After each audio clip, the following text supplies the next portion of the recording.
At a Campaign Central, there's a new poll that shows Hillary Clinton's getting the support now of 50% of voters. The numbers in Monmouth University ask voters about a potential four-way race. Take a look at what we have. Hillary Clinton leads Trump 50% to 37%. Libertarian candidate Gary Johnson has 7% support, and Green Party candidate Jill Stein is at 2%. In the same poll before the Republican and Democratic conventions, Clinton held a narrow lead over just 2 percentage points. Joining us now to break down what these numbers mean is Wink News political contributor Dr. Bart Rossi. Good morning, Dr. Nice to be here again. Tell us, how much validity do these types of polls hold, and how do they predict the future for us? Well, great question. I happen to know Patrick Murray, who runs the Monmouth poll, quite well. We did a show for a number of years together, actually. And he's a really good guy in getting to the specifics. It's probably quite reliable, that poll. Now, he also told me something interesting one day, where the ground game is worth 1 to 2 percentage points on the ground, getting your vote out. So this really means that Donald Trump has to get his act together. He needs a better ground game, and he needs to do more specifics. He needs to talk about what his policies and what substance he's going to bring to the campaign. That will help him maybe get these numbers back going his way.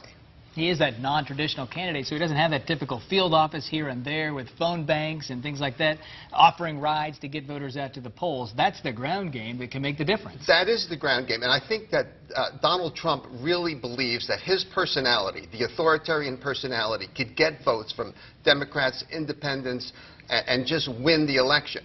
He thought of that, of course, during the primary season, but he might be winning the primary season. He won that, of course, and at the same time losing the general election, because you have to do this. You have to get your vote out, and you have to appeal to everybody, all groups of people. You can't have a zero or a low number with women and a low number with minorities. You just can't win a big election. We're seeing him narrow his focus a bit. Yesterday, he spoke out about a revised tax policy, economics policy, if you will, and his advisors told him to stick to what was on the prompter. Are we going to see more of this traditional type of approach? Well, he looked better. He looked much better. I thought he was specific. He came up with 12, 25, and 33% tax rates. It looked like you could understand it. You can also debate it. If you didn't like it, at least you're talking about substance. You're talking about something real and not his personality. So I kind of like that. I think it's a good first step, if you will.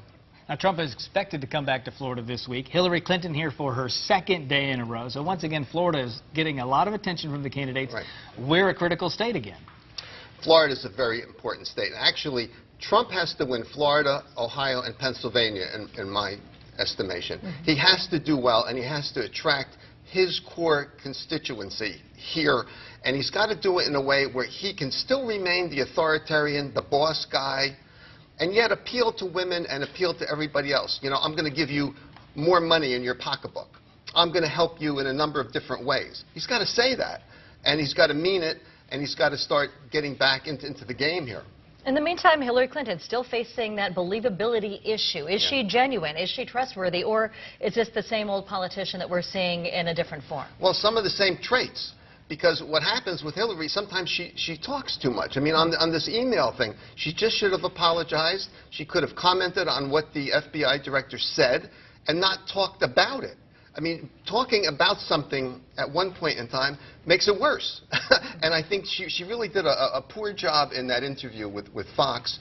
But I think she's probably going to focus on her plan now. On Thursday, she's going to give a big speech on what she represents. We'll be watching. All right, Dr. Rossi, thanks for coming in. We'll talk to you later this week.